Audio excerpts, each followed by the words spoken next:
میں آپ تمام کے سامنے آج ایک سورہ کی تفسیر رکھنے کی کوشش کروں گا جو کہ قرآن کا 1 نمبر کا سورہ بھی ہے اور اپنے آپ میں بڑی ہی اہمیت کا یہ سورہ حامل ہے کہ اسے سورۃ الفاتحہ کہا جاتا ہے اور یہ اس کا سب سے مشہور اور معروف نام ہے۔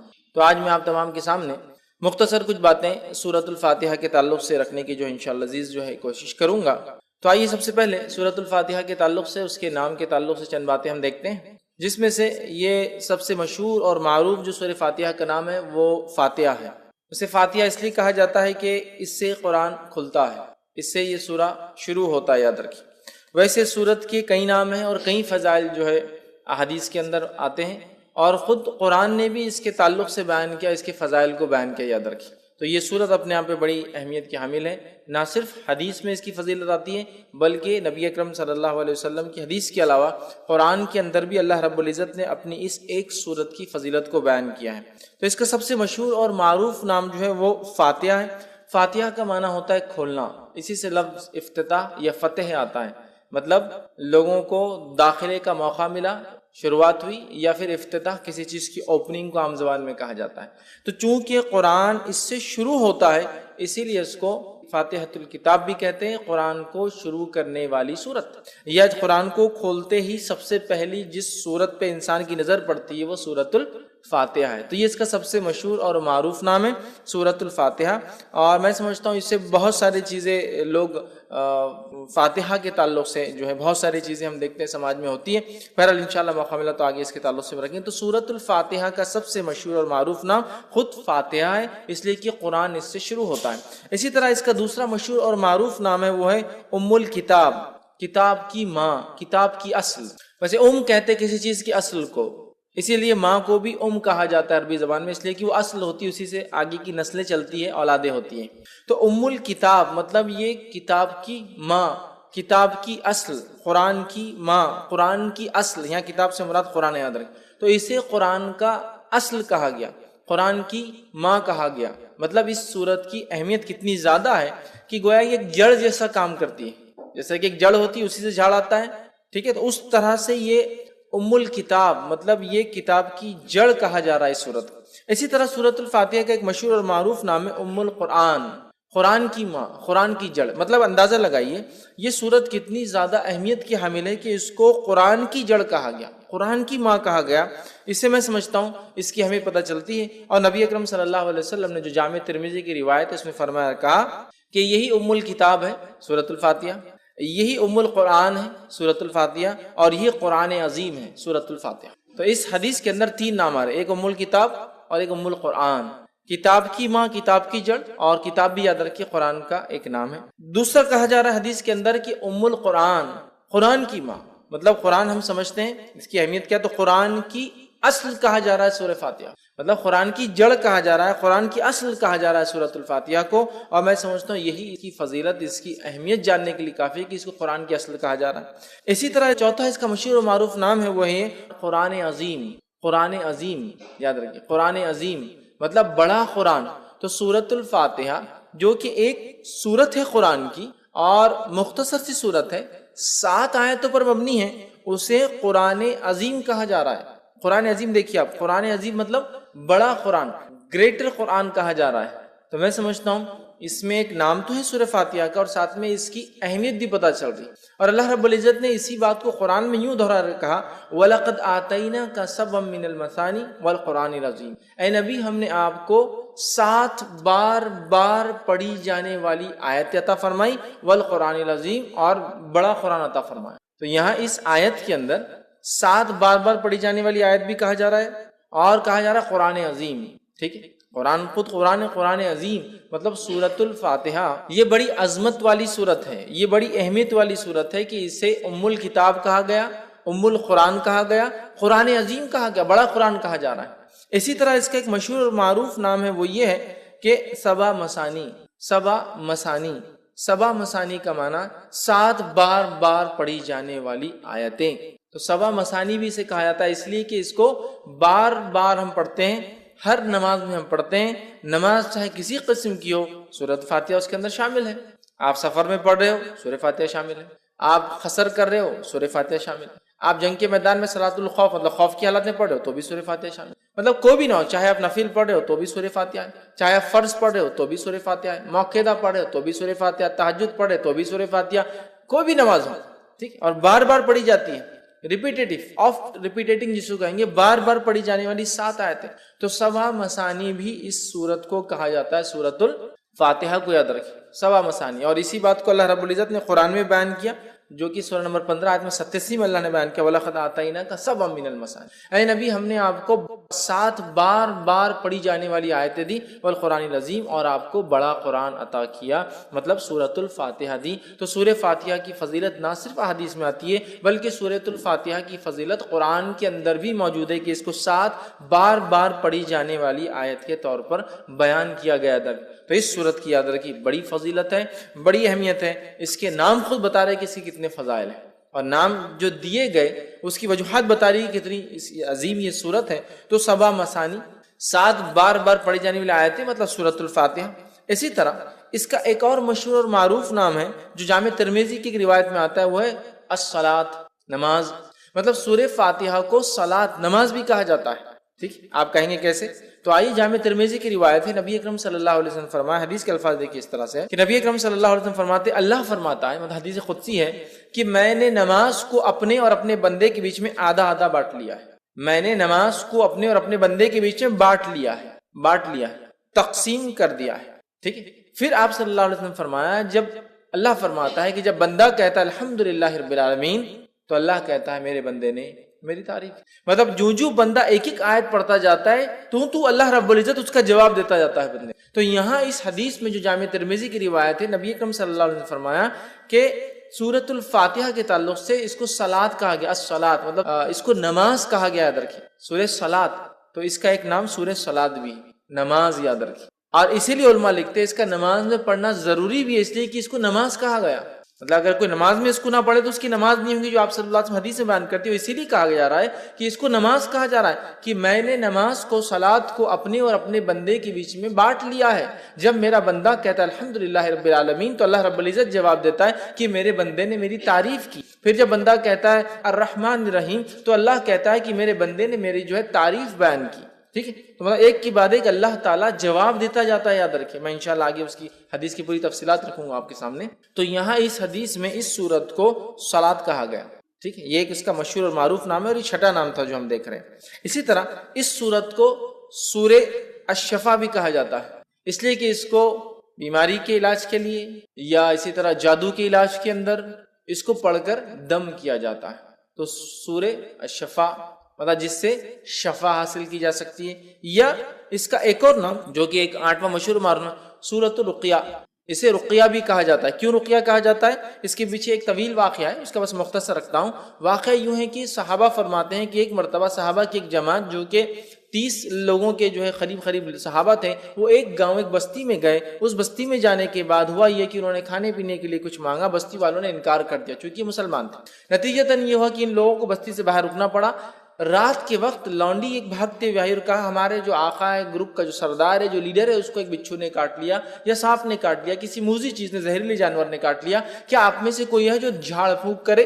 ایک صحابی کہتے ہیں میں جانتا ہوں۔ سارے لوگ تعجب کرنے لگے، یہ کیا جانتا ہے ایسے، ان کو امید نہیں تھی۔ وہ گئے اور جا کر سورہ فاتحہ پڑھ کے دم کر دی اور اس کو شفا ہو گئی۔ اس نے کچھ بکریاں، روایت میں آتا 30 بکریاں، چونکہ 30 صحابہ تھے، اور اس کے ساتھ ساتھ کچھ دودھ بھیج دیا، کافی دودھ بھیجا کہ یہ لوگ پیے کریں۔ تو لوگوں نے کہا ٹھیک ہے، بکریوں کا معاملہ ابھی ہم طے نہیں کرتے، جب مدینہ جائیں گے تو نبی اکرم صلی اللہ علیہ وسلم سے حالات بیان کریں گے، کیا ہوا، کیسے ہوا، پھر دیکھا جائے گا اس کا۔ نبی اکرم صلی اللہ علیہ وسلم سے جب بات بیان کی، آپ نے ان صحابی کو بلایا، کہا ادھر آؤ۔ وہ صحابی آئے تو کہا تمہیں کیسے پتا سورہ فاتحہ رقیہ ہے؟ تمہیں کیسے پتا سورہ فاتحہ رقیہ؟ اور یہ صحابی سے جب دوسرے صحابہ نے تبھی پوچھا تھا، جب وہ پڑھ کر آئے تھے تو پوچھا کیا پڑھا؟ تو کہا سورہ فاتحہ پڑھا میں نے۔ تو کہا تمہیں کیا پتا ہے؟ تو مجھے نہیں پتا، بولے اس کا علاج کیسے، میں نے سورہ فاتحہ پڑھا، اس کو فائدہ ہو گیا۔ تو یہاں نبی اکرم صلی اللہ علیہ وسلم دیکھیے حدیث کے اندر الفاظ ہے کہ کہا تمہیں کیسے پتا چلا کہ یہ سورت رقیہ ہے، پڑھ ریمیڈی ہے، دم کی جانے والی چیز؟ تو اوپر آ رہا کیور ہے، شفا ہے، رقیہ ہے، ریمیڈی ہے، دم کرنے والی چیز ہے۔ تو سورۃ الفاتحہ کی فضیلت بھی بہرحال آ رہی ہے اور اس کا نام بھی بہرحال اس کا ایک پتہ چل رہا ہے۔ تو سورہ جس کو کہیں گے شفا یا شافیہ، یا اسی طرح جو ہے سورہ جو ہے رقیہ، مطلب وہ سورت جس کو پڑھ کر دم کیا جاتا ہے۔ اسی طرح اس کا ایک مشہور اور معروف نام ہے الحمد، الحمد سورۃ الفاتحہ کا ایک معروف نام ہے الحمد، ٹھیک، چونکہ عموماً ہم دیکھتے ہیں بہت ساری صورتوں کو ہم ان کے اصل نام سے نہیں پہچانتے ہیں بلکہ ان کی ابتدا سے پہچانتے ہیں. سورہ تبارک الذی ہے نا، سورہ تبارک الذی، مطلب ہم اس کو اصل نام سے وہ نہیں کرتے. سورہ ملک، سورہ تبارک الذی، ٹھیک ہے. سورہ قل، مطلب عمومی اعتبار سے قل بولے تو قل واللہ احد ہوتا ہے نا. تو اس طرح سے ہم جو ہے نام دیتے ہیں، لیکن اس کا نام اگر دیکھا جائے تو الحمد بھی ایک مشہور نام ہے. جیسا کہ الم ترا سورہ فیل، لیکن الم ترا سے مشہور ہے، تو ویسا سورہ الحمد ہے نا، الحمد یہ بھی اس کا ایک نام ہے. اسی طرح جو ہے کچھ علماء لکھتے ہیں اس کا ایک نام کنز بھی ہے. کنز مطلب خزانہ، اور کنز اس خزانے کو کہتے ہیں جو دبا ہوا اور چھپا ہوا ہوتا ہے، مطلب اوپن نہیں ہوتا ہے، کلیئر نہیں، سامنے نہیں ہوتا، تو کنز بھی کہا جاتا ہے. کچھ لکھتے ہیں اس کو سورہ کافیہ بھی کہا جاتا ہے. مطلب یہ ساری صورتوں پر کفایت کر جاتی ہے، لیکن اس پر کوئی صورت کفایت نہیں کرتی. مطلب اگر یہ ہو تو ساری صورتوں پہ کفایت کر جاتی، کافی ہو جاتی ہے، لیکن اگر یہ نہ ہو تو ساری صورتیں کافی نہیں آ سکتی. تو بہرحال اس کے کئی نام مشہور اور معروف ہے، جس میں سے 7 8 9 تو بڑے معروف نام ہیں، اور 2 نام میں نے اور بھی رکھے آپ کے سامنے. تو بہرحال ان کے نام خود بتا رہے ہیں ان کی فضیلت کیا ہے، اس لیے کہ ہر نام کے پیچھے کچھ واقعہ ہے. جیسا رقیہ، تو ارے اسے ایک فضیلت پر چلے، اس کو دم کیا جا سکتا ہے، یہ ایک فضیلت ہے، ٹھیک. اور اس کے اندر 7 آیتیں ہیں، یاد رکھیں. سورۃ الفاتحہ کے اندر 7 آیتیں ہیں، یاد رکھیں. 7 اس کے اندر ٹوٹل آیتیں ہیں سورۃ الفاتحہ کے اندر، ٹھیک ہے. اور بسم اللہ سے یہ سورت جو ہے شروع ہوتی ہے، یاد رکھیں، ٹھیک ہے.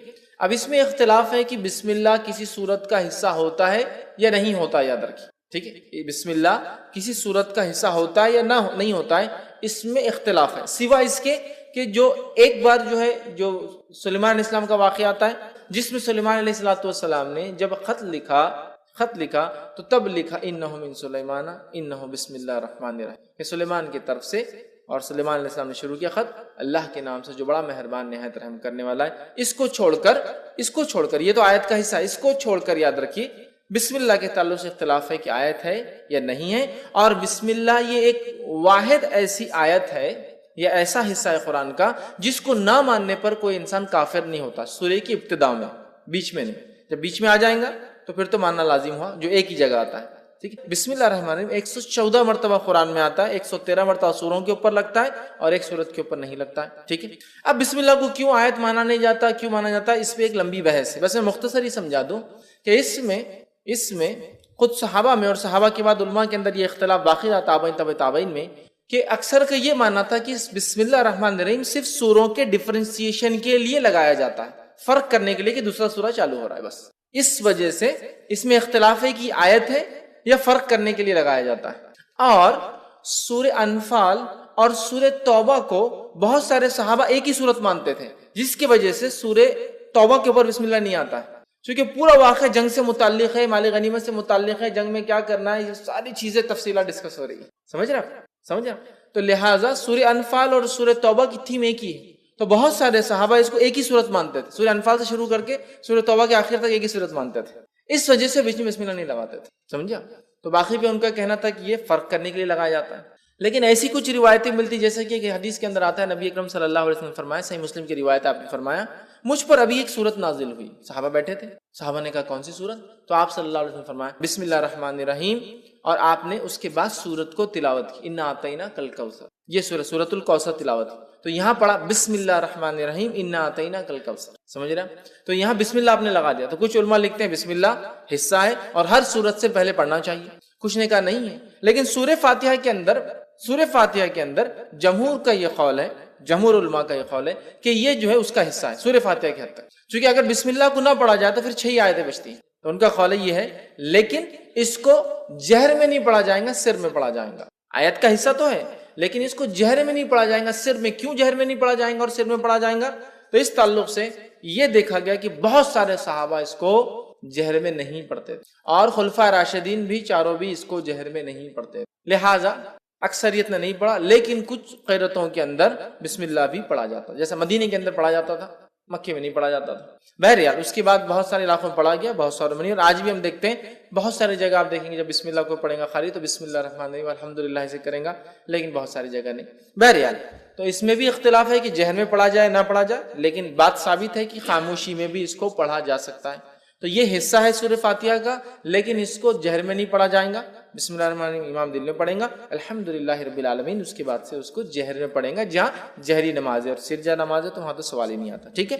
تو اس کے اندر 7 آیتیں ہیں اور اس کی دلیل سورہ نمبر 15 آیت نمبر 87، جس میں اللہ رب العزت نے فرمایا وَلَقَدْ آتَيْنَاكَ سَبْعًا مِنَ الْمَثَانِي وَالْقُرْآنِ الْعَظِيمِ، اے نبی ہم نے آپ کو 7 بار پڑھی جانے والی آیتیں اور بڑا قرآن عطا فرمایا، اور اس سے مراد سورۃ الفاتحہ، چونکہ بہت ساری حدیثیں اس پہ دلیل ہے کہ سبب من المثانی وہی ہے جو سورہ فاتحہ ہے۔ آگے انشاءاللہ میں اس بات کو رکھوں گا، ٹھیک۔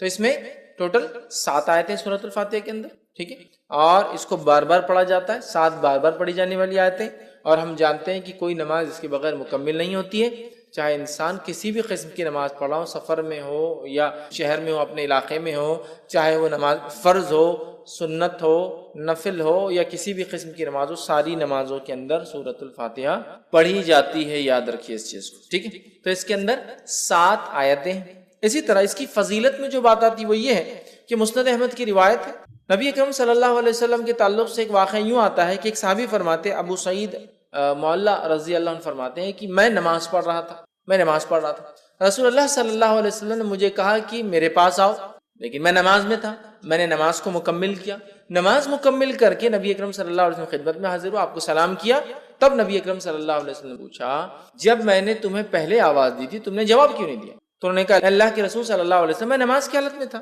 نماز پڑھ رہا تھا۔ تو کہا کیا تم نے اللہ کا یہ احکام نہیں سنا کہ جب رسول اللہ صلی اللہ علیہ وسلم تمہیں اس چیز کی طرف بلائے جو تمہیں زندگی دیتی ہے، ٹھیک ہے، تو تم اس آواز کو جو ہے جواب دو، واپس آؤ۔ تو کہا اللہ کے رسول صلی اللہ علیہ وسلم میں اس کو نہیں جانتا تھا، میں انشاءاللہ اگلی بار ضرور کروں گا۔ مطلب نبی اکرم صلی اللہ علیہ وسلم اگر کوئی شخص نماز بھی پڑھ رہا ہوتا اور آپ آواز دیتے تو اس شخص کو آپ کی آواز پر آپ کے پاس حاضر ہونا یا موجود ہونا ضروری تھا، یاد رکھیے، نماز توڑ کر۔ یہ بات آ رہی کہ تم کیوں نہیں آتے؟ کہا میں نماز پڑھتا ہوں۔ کہا نماز پڑھتے کیا تم نے یہ نہیں سنا اللہ کا حکم؟ ٹھیک، تو کہا میں اب آئندہ اس بات کو یاد رکھوں۔ تو کہا میں تمہیں اس مسجد سے نکلنے سے پہلے جو ہے قرآن کی سب سے بڑی سورت سے، اس مسجد سے نکلنے سے پہلے قرآن کی سب سے بڑی سورت، اور آپ صلی اللہ علیہ وسلم بات کرتے کرتے آگے جا رہے تھے، اور صحابی کہنے لگے مجھے ڈر لگنے لگا کہ اللہ کے رسول صلی اللہ علیہ وسلم مسجد سے باہر نکل جائیں گے اور میرے کو سورت تو نہیں سکھائی سب سے بڑی۔ تو فوراً جب مسجد کے دروازے پر آئی کہ اب نکل جائیں گے، مطلب اس کے اینڈ پر آئے، تو کہا اللہ کے رسول صلی اللہ علیہ وسلم، آپ نے کہا مجھے آپ قرآن کی سب سے بڑی سورت سکھائیں گے۔ کہا آپ نے بتائیں؟ تب نبی اکرم صلی اللہ علیہ وسلم نے کہا الحمدللہ رب العالمین، یہ قرآن کی سب سے بڑی سورت ہے، الحمدللہ رب العالمین یہ قرآن کی سب سے بڑی سورت، ٹھیک ہے۔ اور پھر کہا یہی جو ہے 7 مثانی ہے، 7 بار پڑھی جانے والی آیتیں، یہی ام القرآن ہے اور یہی قرآن عظیم، یہ 7 بار پڑھی جانے والی آیتیں، یہی بڑا قرآن ہے اور یہی قرآن کی اصل ہے، جڑ ہے، ماں ہے۔ سب سے بڑی سورت کا قرآن کس کو؟ سورۃ الفاتحہ کو۔ اس کا نمبر 1 ہونا خود اپنے آپ میں دلیل ہے کہ اس کی کتنی اہمیت ہے سورۃ الفاتحہ۔ آئیے دوسرا واقعہ لیتے ہیں، یہ جامع ترمذی کی روایت ہے۔ ابی بن کعب رضی اللہ عنہ جو ہے نماز پڑھ رہے تھے، نبی اکرم صلی اللہ علیہ وسلم نے آواز دی تو انہوں نے جواب نہیں دیا چونکہ نماز پڑھتے۔ نبی اکرم صلی اللہ علیہ وسلم دوسری بار آواز دی تو انہوں نے جلدی نماز پڑھنا شروع، اسپیڈ لی، ایک دم تیزی سے، اور جلدی سے سلام پھیرا، نماز جلدی پڑھ کر اور گئے اور سلام کیا اور کہا اللہ کے رسول صلی اللہ علیہ وسلم میں نماز پڑھا۔ تو کہا جب میں نے تمہیں آواز دی تو تم نے مجھے جواب کیوں نہیں دیا، آئی کیوں نہیں؟ تو کہا اللہ کے رسول صلی اللہ علیہ وسلم میں نماز میں تھا۔ تو کہا تم نے کیا اللہ کا یہ احکام نہیں سنا کہ جب اللہ کے رسول تمہیں اس چیز کی طرف بلائے جو تمہیں زندگی دیتی ہے، یہ آیت نہیں سنی؟ تو کہا سنی۔ تو کہا انشاءاللہ میں آئندہ یاد رکھوں گا اور آپ کی آواز آتے ہی میں آ جاؤں گا، ٹھیک۔ پھر اس کے بعد نبی اکرم صلی اللہ علیہ وسلم نے ان سے کہا کہ میں تمہیں ایک ایسی سورت سکھاؤں گا آج مسجد سے نکلنے سے پہلے، جو سورت اس سے پہلے نہ توریت میں نازل ہوئی، نہ زبور میں نازل ہوئی، نہ انجیل میں نازل ہوئی، نہ فرقان میں نازل ہوئی، 4 کتابوں کا نام لیا، نہ فرقان میں نازل ہوئی۔ تو یہ بڑے خوش ہو گئے، کہا بالکل سکھائیے۔ نبی اکرم صلی اللہ علیہ وسلم ان سے ہاتھ ملائے ہوئے تھے، ہاتھ میں ہاتھ تھا، اور نبی اکرم صلی اللہ علیہ وسلم ان کے ساتھ ساتھ چل رہے تھے، ہاتھ میں ہاتھ تھا اور دونوں چل رہے تھے۔ اور آپ صلی اللہ علیہ وسلم فرمایا تھا مسجد سے نکلنے سے پہلے تم کو میں جو ہے ایک ایسی سورت سکھاؤں گا جو نہ توریت میں نازل ہوئی، نہ زبور میں، نہ انجیل میں، نہ فرقان میں۔ ابی بن کعب رضی اللہ عنہ فرمانے لگے کہ مجھے اب ڈر تھا کہ اللہ کے رسول صلی اللہ علیہ وسلم مسجد سے باہر نکل جائیں گے اور مجھے بھی سکھائی نہیں وہ سورت۔ تو میں نے کہا اللہ کے رسول ہم مسجد سے بس باہر نکل رہے ہیں، اس سورت آپ نے نہیں سکھائی۔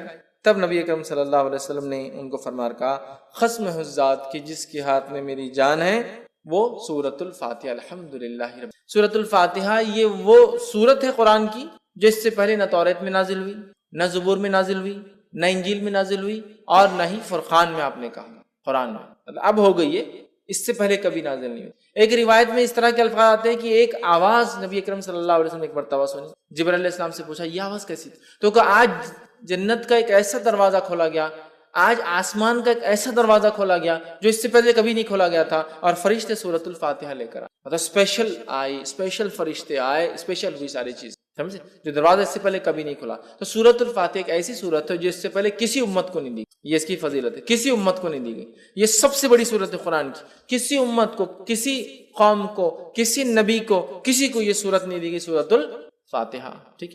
اسی طرح اس کے فضائل کے اندر ایک فضیلت یہ آتی ہے کہ نبی اکرم صلی اللہ علیہ وسلم نے 3 مرتبہ، صحیح مسلم کی روایت، 3 مرتبہ کہا، اور فرمایا 3 مرتبہ کہا، الفاظ یہ تھے آپ نے کہ جس نے نماز پڑھی اور سورہ فاتحہ نہیں پڑھی اس کی نماز مکمل نہیں، 3 مرتبہ دہرایا، جس نے نماز پڑھی اور اس میں سورہ فاتحہ نہ پڑھی اس کی نماز مکمل نہیں، 3 مرتبہ آپ نے دہرایا۔ ابو ہریرہ رضی اللہ عنہ جو اس حدیث کو روایت کر رہے تھے، لوگوں نے کہا کہ ابو ہریرہ امام کے ساتھ بھی، تو کہا امام کے ساتھ بھی، جب امام کے ساتھ ہو تو اپنے جی میں پڑھ لیا کرو، جب امام ہو وہ خیرت کر رہا ہو تب، تو کہا اپنے جی میں پڑھ لیا کرو، دل میں پڑھ لیا کرو پھر، لیکن تب بھی پڑھنا ہے تم، ٹھیک۔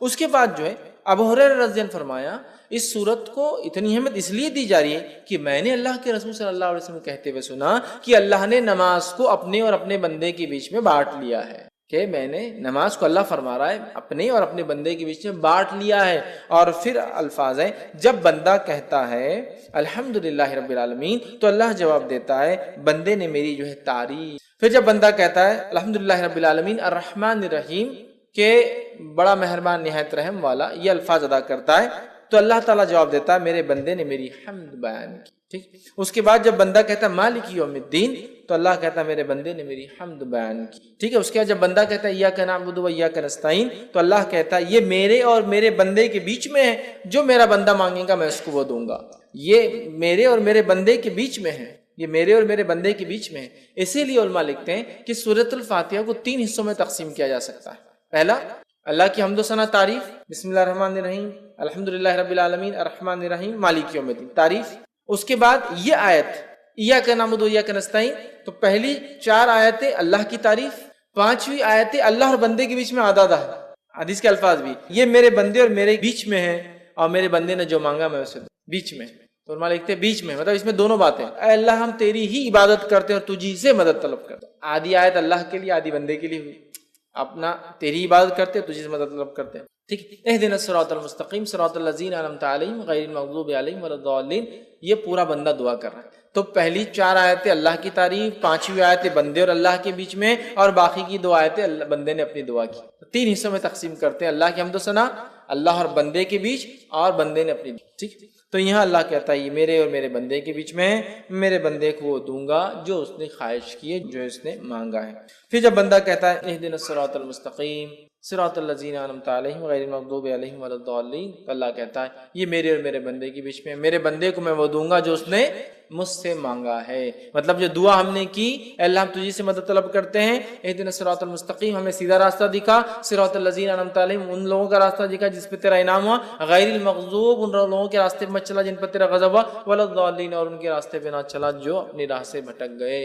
آمین ہم کہتے ہیں، تو بندہ اللہ کہتا ہے میرے بندے نے جو مانگا میں اسے، ٹھیک ہے۔ تو اسی لیے اس کا پڑھنا ابو ہریرہ رضی اللہ عنہ فرماتے ضروری نماز میں، کیوں کہ نماز کہا گیا کہ اللہ نے نماز کو اپنے اور اپنے بندے کے بیچ میں آدھا آدھا بانٹ لیا ہے، یاد رکھ، ٹھیک ہے۔ اسی طرح دیکھتے ہیں ہم کہ سورۃ الفاتحہ کی ایک فضیلت جو ہم دیکھ چکے ہیں، صحیح مسلم کی روایت ہے کہ یہ رقیہ ہے، اس کو دم کیا جا سکتا ہے نا، اس میں شفا ہے، جیسا کہ جادو ہو جائے، ٹھیک ہے، تو اس کو پڑھا جا سکتا ہے، ٹھیک ہے، تو اس کے علاج ہے، مطلب ایک قسم کا، یا زہریلا جانور کاٹ لے تب اس کو دم کیا جا سکتا ہے، یاد رکھیے، تو یہ بھی اس کی فضیلت ہے۔ ویسے اس سورت کی کئی فضیلتیں احادیث کے اندر آتی ہے، اور اس کے فضائل پر، اس کی اہمیت پر، اس کے معنی اور مفہوم کو ایکسپلین کرنے میں لوگوں نے جلدیں لکھ دی، یاد رکھیں جلدیں لکھ دی، جیسا کہ مشہور اور معروف جو مولانا ابوالکلام آزاد کی ایک مشہور کتاب ہے سورۃ الفاتحہ کی، انہوں نے تفسیر کی، میں سمجھتا ہوں 200-250 پیجز کی صرف ان 7 آیتوں کی تفسیر ہونے، تو بہت بہرحال اس کی تفسیر، اس کی فضائل، اس کے فوائد،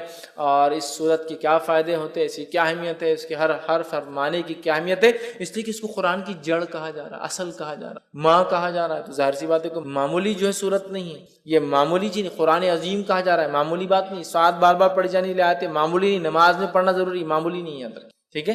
بہرحال یہ چند فضائل تھے جو میں نے آپ کے سامنے رکھی. آئیے اب چند باتیں اس کے معنی کے تعلق سے 7 آیتوں کو ہم مختصر دیکھتے ہیں. اللہ تعالیٰ فرماتا ہے بسم اللہ الرحمن الرحیم، اللہ کے نام سے جو بڑا مہربان نہایت رحم کرنے والا ہے. میں سمجھتا ہوں بسم اللہ الرحمن الرحیم کیا ہے، اس کے کیا فضائل ہے، اس کے کیا فوائد ہیں، اس کی کیا ثمرات ہیں، اس سے کیا کیا ہو سکتا ہے، میں سمجھتا ہوں آپ سب جانتے ہیں. اگر کسی انسان کو کچھ نہ سمجھتا ہو، کچھ نہ آتا ہو اور کسی کام کی شروعات کرتا ہو تو بس بسم اللہ الرحمن الرحیم پڑھ لے. نبی اکرم صلی اللہ علیہ وسلم حدیث سے فرماتے جب کھاؤ تو بسم اللہ پڑھو، ہے نا. جب کسی چیز کو کھولو تو بسم اللہ پڑھو، جب کسی چیز کو ڈالو، پانی اگر مشکی سے ڈالے تو بسم اللہ پڑھو، چیزوں پر ڈھاکو تو بسم اللہ پڑھو، دروازے کھولو تو بسم اللہ پڑھو، دروازے بند کرو تب بسم اللہ پڑھو، ہے نا.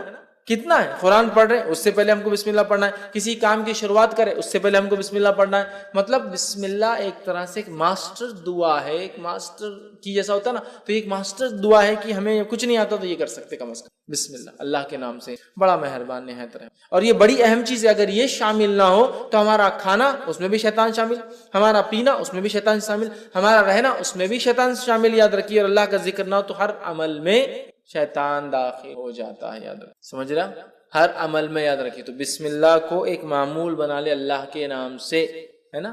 وضو کرنا ہے تب بھی بسم اللہ پڑھنا ہے نا، کہ اس کا وضو نہیں جس نے بسم اللہ نہیں پڑھا. مطلب بڑا اہم ہے، بڑا اہم ہے. بھول جاتے ایک الگ بات ہے لیکن بڑا اہم ہے. یاد رکھیے بسم اللہ یاد رکھیے. تو یہاں سورہ فاتحہ شروع ہو رہی بسم اللہ الرحمن، اللہ کے نام سے بڑا مہربان نہایت رحم کرنے والا. تو ہمیں بھی چاہیے ہم جب قرآن کو پڑھے تو اس بسم اللہ سے چالو کرے، ہر کام کرے تو بسم اللہ سے چالو کرے، اور بسم اللہ اللہ کے نام سے.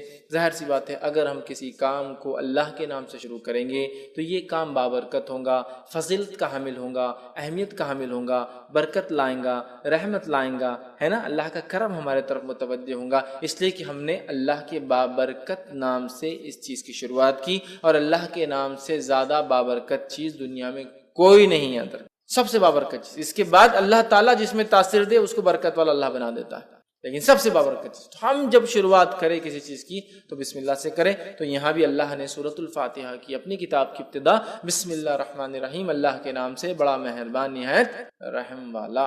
ٹھیک ہے، یہ اس کا معنی ہے.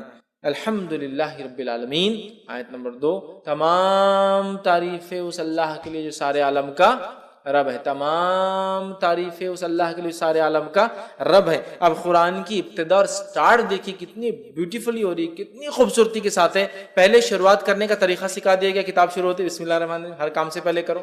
دوسرا، الحمدللہ رب العالمین، تمام تعریفیں اس اللہ کے لیے ہے جو سارے عالم کا رب ہے. تعریف حمد کرنے یا حمد کسی کی جائے تو وہ صرف اللہ کی ذات ہے، یہ بتا دیا گیا. اور اللہ رب العزت کون ہے، انٹروڈکشن بھی آ جا رہا ہے دوسری آیت کے اندر، الحمدللہ رب العالمین، تمام تعریفیں اس اللہ کے لیے ہے جو سارے عالم کا رب ہے. مطلب اللہ تعالیٰ کوئی لوکل، علاقائی، ٹرائبل یا ریجنل گاڈ نہیں ہے. جس رب کی ہم تعریف کر رہے ہیں وہ رب سارے عالم کا رب ہے، جس کی ہم تعریف، سارے عالم، سارے عالم، عالم جو کچھ وجود میں ہے، سب عالم، جو کچھ وجود میں سب عالم میں. تو تمام تعریفیں اس اللہ کے لیے جو سارے عالم کا، تمام چیزیں جو وجود میں لائی ہے اس نے، ان سب کا رب. سمجھ رہا، الحمدللہ، تمام تعریف. اور الحمدللہ کا معنی شکر کے اس میں نہیں لینا چاہیے. حالانکہ حمد میں شکر شامل ہے لیکن شکر میں حمد شامل نہیں ہے. کیوں کہہ رہا ہوں میں، جنرلی اردو سپیکنگ میں کیا ہوتا ہے ہمارے پاس، الحمدللہ کا معنی کیا لیتے ہیں ہم لوگ، اللہ کا شکر. اب پرابلم کیا ہوتی ہے، حمد میں شکر شامل ہے لیکن شکر میں حمد شامل نہیں ہے. سمجھ رہے آپ، جیسا کہ اگر میں کہہ رہا ہوں شکریہ بھائی صاحب آپ نے میرا کام کیا، لیکن ضروری نہیں میں اس کی تعریف کروں، میں پسند بھی نہیں کرتا ہوں اس کو، نہیں شکریہ ادا کرتا. حمد میں شکر شامل ہے، شکر میں ہم شامل نہیں ہے. اگر ہم اردو زبان کے اعتبار سے اس کا معنی اللہ کا شکر ہے، جیسا کہ لوگ کھانا کھاتے ڈکار آئی تو الحمدللہ پڑھتے ہیں، اس کے علاوہ بہت کم پڑھتے ہیں. حالانکہ الحمدللہ کے تعلق سے اس کی فضیلت ہے، لا الہ الا اللہ افضل الذکر، الحمدللہ افضل الدعا. حدیث کے الفاظ، افضل الدعا، سب سے افضل دعا الحمدللہ، سب سے افضل دعا الحمدللہ. تو بہرحال اس کا معنی تمام تعریفیں، تمام شکر اللہ کے لیے نہیں ہے، تمام تعریف. چونکہ شکر کے اندر حمد شامل نہیں ہوتی، حمد میں شکر شامل ہے، تو ہم اس کو تمام تعریفیں لے. اللہ کا شکر یہ معنی مت لے، ورنہ اللہ کا شکر معنی میں لیں گے تو پھر صرف اچھائی پہ بولنا پڑیں گا. اگر کوئی خیر ہم کو نظر نہ آیا تو ہم اس پہ الحمدللہ کیوں بولیں گے، الحمدللہ کیوں بولیں گے. جیسا کہ کوئی پیدا ہو گیا کسی گھر میں، بچہ پیدا ہوا تو کیا بولتے ہیں لوگ، الحمدللہ اللہ نے مجھے اولاد عطا کی. لیکن اگر کسی گھر میں کوئی مر گیا اور آپ نے کہہ دیا الحمدللہ تو آپ گئے، کیوں کہ معنی کیا اس میں لیا جا رہا ہے، تمام شکر، شکر. تو ارے یار یہ موت پہ تم بول رہے، جب کہ الحمدللہ تمام تعریف ہے. تو کوئی پیدا ہو بھی تو تعریف اللہ کی، کوئی بیمار ہو بھی تو تعریف اللہ کی، کوئی مر جائے بھی تو تعریف اللہ کی، دنیا میں خیر بھی آئے تعریف اللہ کی، شر بھی ہمارے اوپر آئے جو کہ آزمائش تعریف اللہ کی، تعریف اللہ کی یاد رکھیے چاہے حالات سے ہم جو بھی گزرے ہو. تو الحمدللہ رب العالمین، تمام تعریف ہے اللہ کے لیے جو سارے عالم کا، عالم سے مراد ہر وہ چیز جو ایگزسٹنس میں، ہر وہ چیز جو وجود میں ہے، انسانوں کا عالم، جنوں کا عالم، فرشتوں کا عالم، کیڑے مکوڑوں کا عالم، مچھلیوں کا عالم، جانوروں کا عالم، چرند پرند کا عالم، تمام چیزیں جو کچھ ہے کائناتوں کا عالم. یاد رکھیے لا تعداد کائنات ہے جو اللہ نے، تمام عالموں کو آپ دیکھیں تو آپ تعجب کریں گے. تمام تعریف ہے اس اللہ کے لیے، سارے عالم کا رب ہے، ان سب کو بنانے والا ہے. اس لیے کہ اگر اس عالم پہ کوئی غور کرے نا تو بنانے والے کی ذات پر خود ایمان لاتا ہے، جتنی چیزیں اس نے بنائی. اور رب کہتے ہیں عربی زبان میں، رب کہتے ہیں اس ذات کو کہ جب جتنا ضرورت ہو اتنا دینے والا، اس کو کہتے ہیں رب. جب جتنا ضرورت ہو اتنا دینے والا، اس کو کہتے ہیں رب. بچہ ماں کی پیٹ میں ہے، جب جتنی ضرورت ہے اس کو وہاں دینے والا. ماں کی پیٹ سے نکل کے دنیا میں آ گیا، جب جتنی ضرورت ہے اس کو وہ چیز دینے والا. جو اس کی چیزیں ضرورت کی وہ چیزیں اس فراہم کر دے رہا ہے. سمجھ رہے آپ؟ تو یہ ہوتا ہے رب، جو جب جتنا جیسے ضرورت ہو اتنا دینے والا. سمجھ رہے؟ نہ زیادہ نہ کم، جتنی آپ کو ضرورت ہے.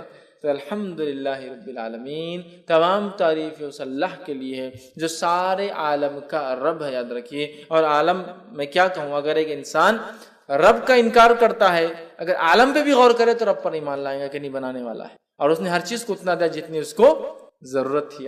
یہ بڑی بات. تو قرآن کی ابتدا ایک یونیورسل میسج کے ساتھ ہو رہی ہے کہ یہ کتاب اس رب کی طرف سے آئی ہے جو سارے عالم کا رب ہے. یہ کوئی local God, regional God, tribal God کی بات نہیں ہو رہی. یہ ایک ایسے ڈیٹی کی، ایک ایسے پالن کرتا رچیتا کی بات ہو رہی ہے. یہ ایسے خالق کی بات ہو رہی بنانے والے کی جو سارے عالم کا بنانے والا. سمجھ؟ تمام تعریفیں اس اللہ کے جو سارے عالم کا. اللہ سب کا رب ہے، یہ کوئی صرف مسلمانوں کا رب نہیں. یاد رکھیں یہ میسج سورہ فاتحہ شروع ہوتی ہے اللہ تعالیٰ نے کنوے کر دیا، اور سارے عالم کا کوئی علاقہ یا کوئی ایریا، کوئی ریس، کوئی قوم کا بھی نہیں. یاد رکھیں کہ یہ قوم کا ہے وہ قوم کا ہے، سارے عالم کا رب. یاد ہے جو کچھ وجود میں اللہ ان کا رب ہے. ٹھیک ہے. الحمدللہ الرحمن الرحیم، بڑا مہربان نہایت رحم کرنے والا. یاد رکھیے. اب بڑا مہربان نہایت رحم کرنے والا، اس کا کیا معنی ہے؟ تو اس کے تعلق سے ایک مشہور روایت ہے، جامع ترمذی کی حدیث ہے، اور حدیث کے الفاظ ہیں کہ اللہ تعالیٰ فرماتا ہے کہ میں اللہ رحمان نے رحم کو پیدا کیا. رحم سمجھتے ہیں؟ یوٹرس، بچے دانی، ماں کے پیٹ میں جو حصہ ہوتا ہے جو ایک بچے کے لیے سب سے محفوظ جگہ ہوتی ہے. یاد رکھیں سب سے محفوظ رحم. اللہ فرماتا ہے میں نے رحم کو پیدا کیا اور اسی سے اپنا نام رحمان رکھا. رحم سے نام رحمان رکھا. جو اس کے رشتوں کو باقی رکھیں گا تو میں بھی اپنا تعلق اس سے باقی رکھوں، اور جو اس رحم کے رشتوں کو توڑ دیں گا تو میں بھی اس سے اپنا تعلق. ایک روایت میں کہ اللہ نے رحم کو پیدا کیا اور اس کو عرش کے نیچے رکھ دیا. تو رحم نے اللہ سے دعائی دی، اللہ سے فریاد کی، مانگا اے اللہ اے اللہ. تو اللہ نے بولا کیا بات ہے، کیا ہونا؟ تو کہا میرے سلسلے میں کیا معاملہ ہے، میرے سلسلے میں کیا معاملہ ہے جو میرے سے باقی رکھے، مطلب پیدا رشتوں کو باقی رکھے، اور جو توڑے کیا معاملہ ہے؟ تو اللہ نے کہا جو تیرے رشتوں کو باقی رکھے گا میں بھی اس سے رشتہ باقی، جو توڑ دیں گا میں بھی اس سے رشتہ. تو رحم خوش ہو گیا، سیٹسفائیڈ ہو گیا کہ میرا حق ادا ہو گیا. تو اللہ نے رحم پیدا کی. صلہ رحمی اسی سے صلہ جوڑنا، رحمی رحم کے رشتوں کو جوڑنا، تعلقات کو جوڑنا، رشتہ داریوں کو باقی رکھنا. ٹھیک ہے. دینی بنیاد پر رشتے توڑے جا سکتے ہیں لیکن انسان بنا کوئی شرع عذر کے رشتے نہ توڑے جیسا آج کل ہوتا ہے. بہرحال تو اللہ نے رحم پیدا کیا، رحم سے نام لیا رحمان. اور علماء لکھتے ہیں رحمان اور رحیم ایک ہی اس کی اصل ہے، ایک ہی اصل ہے. رحیم رحم اس کی اصل ہے. یہ دونوں لفظ اسی سے آتے ہیں. رحمان اللہ کا رحم گریٹر ڈگری میں، رحیم اللہ کا رحم کرنا جس کو کہیں گے کنڈیشنل ڈگری میں. کیسے؟ اللہ بارش برساتا ہے. جب بارش برستی ہے ایک علاقے میں تو مسلم اور غیر مسلم، ایمان والا اور کافر، ماننے والا نہ ماننے والا، شکر کرنے والا نہ شکرے، سب پر برستی، سب فائدہ اٹھاتے. رحمان انکنڈیشنل رحم. اور رحیم کنڈیشنل رحم. اللہ تعالیٰ روز قیامت صرف مومنوں پہ رحم کریں گا، کافروں پہ نہیں کریں. سمجھ رہا؟ تو رحمان گریٹر ڈگری میں رحم، کوئی اس کی لمٹ نہیں ہے. انسان کتنا ہی کفر کرے اللہ سے اللہ معاف کرتے رہتا ہے. رحیم آخرت میں صرف اللہ تعالیٰ مومنوں پہ رحیم ہے، کافروں پر رحم نہیں کرنے والا. یہ معنی ہے. الرحمن رحیم، بڑا مہربان نہایت رحم والا. اور رحمان اللہ کا یہ ایک ذاتی نام بھی یاد رکھیں. اور اللہ تعالیٰ نے اللہ کے بعد سمجھ لیجئے اللہ کے بعد جس نام کو خود کے لیے لیا ہے وہ رحمان ہی یاد رکھیں، ہے نا. الرحمن علم القرآن، قل ادعوا اللہ عبید الرحمن، چاہے اسے اللہ کو چاہے رحمان کو. یہاں کا الرحمن رحمان نے تو اللہ کے علاوہ کوئی نام اگر اللہ نے اپنے لیے استعمال کیا قرآن میں تو رحمان ہے، تو بڑا اہم نام ہے، جس کو کہیں گے اگر اللہ کے نام یہ نگینے ہیں ایک تاج کے تو اللہ سب سے بڑا ہے، تو رحمان اس کے بعد والا ہے، سمجھ رہا؟ تو رحمان اس کے ذاتی نام بھی ہے، رحیم صفتی نام بھی ہے، رحمان بہت رحم کرنے والا اور بڑا مہربان، سب کے لیے نہایت رحم کرنے والا مومنوں آخرت میں۔ تو اسی لیے کچھ علماء لکھتے ہیں رحمان دنیا کے اعتبار سے، رحیم آخرت کے اعتبار سے مومنوں کے لیے صرف۔ اللہ تعالیٰ کافر اور مشرک پہ رحم نہیں کرنے والا، اللہ تعالیٰ منافقوں پر، فاسق اور فاجروں پر رحم نہیں کرنے والا۔ یہ الگ بات ہے کہ جو کافر کفر اور شرک پہ مرے وہ تو ہمیشہ جہنم میں جلیں گے، کوئی رحم نہیں ہوگا، باقی لوگ جو فاسق فاجر تھے اپنے گناہوں کی سزا بھگت کر آ جائیں گے، تو رحم صرف ان پر جو ایمان کے تقاضوں کو پورا کر کے گیا تھا، سمجھ رہا؟ اور رحمان سب پر۔ تو اسی لیے علماء لکھتے ہیں رحمان دنیا کے اعتبار سے، رحیم آخرت کے اعتبار سے۔ اور اللہ رب العزت نے اس بات کو یوں بھی قرآن نے فرمایا سورہ نمبر 33 آیت میں 43 کے اندر کہا وَكَانَ بِالْمُؤْمِنِينَ رَحِيمًا، اور اللہ تو مومنوں کے لیے رحم کرنے والا، مومنوں کے لیے رحم کرنے والا ہے، دوسروں کے لیے، لیکن رحمان ساری انسانیت کے لیے، اس بات کو ہم یاد رکھیں، ٹھیک؟ تو رحمان رحیم، مالک یوم، روز جزا کا، بدلے کے دن کا مالک، قیامت۔ اب کیا اللہ کے علاوہ کیا کوئی اور مالک ہے؟ تو اللہ یہ کیوں کہہ رہا ہے قیامت کے روز کا مالک؟ تو دنیا کا مالک ہے، آخرت کا مالک ہے، لیکن دنیا میں کہیں نہ کہیں کسی نہ کسی بنیاد پر ہم چھوٹے ہی ایک دم جس کو بولیں اللہ کے مقابلے میں تو یہ دعویٰ کچھ بھی مان، لیکن کہیں نہ کہیں دعوے دار ہوتے یہ میرا ہے، وہ میرا ہے، میں یہاں کا بادشاہ ہوں، وہ وہاں کے مالک ہے نا، یہ فلاں کے مالک ہے، کچھ نہ کچھ ملکیت ہوتی ہے نا ہماری۔ لیکن آخرت میں کچھ بھی نہیں ہوگا، ہم ٹیسٹ سے گزر چکے، جو کچھ دیا گیا آخرت میں صرف اور صرف ہر چیز اللہ تعالیٰ کی ہوگی۔ تو مالک یوم الدین روز جزا کا، اس کا ایک قرأت یہ ملک یوم الدین بادشاہ روز جزا کا، مالک روز جزا کا، دونوں کا معنی ہے، دونوں کا معنی کہ بادشاہ مالک بھی ہوتا ہے، سمجھ رہا؟ اور مالک تو اللہ کی ایک صفت بھی یاد رکھی الملک، تو بادشاہ روز جزا کا، تو مالک یوم الدین روز جزا کا مالک، روز جزا کا مطلب قیامت کے دن کا مالک، ٹھیک؟ اور مالک یہ معنی کو اگر ہم سمجھ گئے نا، مالک کی ملکیت کیا ہوتی ہے، جیسے کہ ایک آدمی شرک کرتا ہے تو وہ کیا کر رہا ہے ایکچولی؟ مالک اللہ رب العزت کی ملکیت میں کسی کو ایڈ کر رہا ہے لا کر، جبکہ اللہ اکیلا مالک ہے۔ بنانے والے نے اگر کوئی چیز بنائی تو کیا وہ پسند کریں گا اس کے گھر کے اندر کوئی اور آ کے اس کی باؤنڈری کے اندر کچھ بنائے؟ تو اللہ تعالیٰ بھی، بادشاہ بھی پسند نہیں کرتا اس کی ملکیت میں کوئی آئے، اور مالک بھی پسند نہیں کرتا اس کی ملکیت میں کوئی آئے۔ تو بادشاہ ہے روز آخرت میں، قیامت کے دن کا اللہ تعالیٰ مالک یوم الدین، یوم الدین وہ دن جس دن ترازو قائم ہوں گا، وہ دن جس دن لوگوں کا انصاف ہوں گا، وہ دن جس دن لوگوں کے اچھے اور برے اعمال کے اعتبار سے فیصلے ہوں گے، وہ دن جس دن لوگوں نے جو اچھا کیا ان کو اس کا بدلہ، جنہوں نے برا کیا ان کو ان کی بدلے دیے جائیں گے، اس دن کا اللہ تعالیٰ مالک ہے۔ اور اس تعلق سے ایک روایت آتی ہے، صحیح بخاری اور صحیح مسلم کی روایت ہے، قیامت کے دن زمین اور آسمان اللہ تعالیٰ کے سیدھے ہاتھ میں لپٹے، اور اللہ تعالیٰ ایک آواز لگائیں گا، اور آواز اس طرح سے ہوں گی، انا الملک، آج میں بادشاہ ہوں، این الملوک الارض، کہاں ہے دنیا کے وہ بادشاہ، این الجبارون و این المتکبر، کہاں ہے وہ دنیا کے بادشاہ جو ظلم اور زیادتی اور جبر کرتے اپنے لوگوں پر، اور کہاں ہے وہ جو تکبر کیا کرتے؟ اللہ آواز دیں گے، اللہ آواز دیں گا یاد رکھیں۔ لہٰذا تکبر کرنا بہت خطرناک بات ہے، خاص طور سے جب آدمی کو اللہ مال دولت یا پوزیشن یا سلطنت یا ملکیت دے، اس لیے کہ اللہ آواز دیں گا، کہاں ہے دنیا کی بادشاہ؟ آج میں بادشاہ ہوں، آج کوئی دوسرا بادشاہ نہیں، کسی کی بادشاہت نہیں چلیں گے، آج میں بادشاہ ہوں۔ کہاں ہے دنیا کے بادشاہ؟ اللہ ان کو آج، کہاں ہے جو جبر و زیادتی کرتے، کہاں ہے وہ لوگ جو تکبر کرتے ہیں؟ تو اللہ تعالیٰ یاد رکھیے بدلے کے دن کا مالک ہے۔ اور اللہ رب العزت نے سورہ غافر سورہ نمبر 40 آیت نمبر 16 میں فرمایا لمن الملک اليوم للہ الواحد، آج کس کے لیے ملکیت ہے؟ صرف اس ایک اللہ کے لیے جو واحد ہے اور قہار ہے، سمجھ رہے ہو؟ تو آج قیامت کے روز کسی کی ملکیت نہیں ہوگی، اور زمین و آسمان اللہ کے سیدھے ہاتھ میں ہوں گے، یاد رکھیں۔ اور اللہ تعالیٰ کہیں گا کہاں ہے دنیا کی بات، آج میں بادشاہ ہوں، سمجھ رہے ہیں بات کو؟ تو لہٰذا اللہ بادشاہ ہے روز جزا کا، بدلے کے دن کا، جس دن جس نے جو دنیا میں کیا تھا اس کو اس کے بدلے چکائے جائیں گے، حساب اور کتاب ہوں گا اس ڈگری اور اس لیول تک کہ ایک بکری جس کو ہوں گے اس کو کسی سینگ والی بکری نے مارا ہوگا تو بغیر سینگ والی کو سینگ دیا جائے گا، وہ اس بکری کو ماریں گے جس نے دنیا میں مارا تھا، اور ان کا معاملہ ختم کر۔ صحیح مسلم کی اس دن کا اللہ تعالیٰ جو ہے مالک ہے، مالک یوم الدین۔ پھر اللہ نے فرمایا ایاک نعبد و ایاک، اے اللہ ہم تیری ہی عبادت کرتے ہیں اور تجھی سے ہی مدد طلب کرتے ہیں، اے اللہ ہم تیری بھی عبادت کرتے ہیں اور تجھ سے بھی مدد طلب کرتے نہیں ہیں، تیری ہی صرف اور صرف اے اللہ تیری عبادت اور تجھی سے مدد طلب کرتے ہیں۔ اگر اتنی بات بھی ایک بندہ سمجھ جائے نا ایک مومن بندہ، تو انشاءاللہ کم از کم مسلمان شرک نہیں کریں گے۔ حالت یہ ہے کہ ہم اس صورت کو پڑھتے ہیں، کتنی بار پڑھتے ہیں؟ خالی فرض نمازیں جو لوگ پڑھتے ہیں، خالی فرض تو 17 بار ہو جاتی ہے، فجر کی 2 رکعت، ظہر کی 4 رکعت، عصر کی 4 رکعت، مغرب کی 3 رکعت، عشاء کی 4 رکعت، 17 دفعے پڑھ رہا ہے اس کو۔ ایاک نعبد و ایاک نستعین، اے اللہ ہم تیری ہی عبادت کر اور تجھی سے ہی مدد طلب کر، تیری بھی نہیں، تیری ہی، ہے نا؟ سمجھ رہا ہوں؟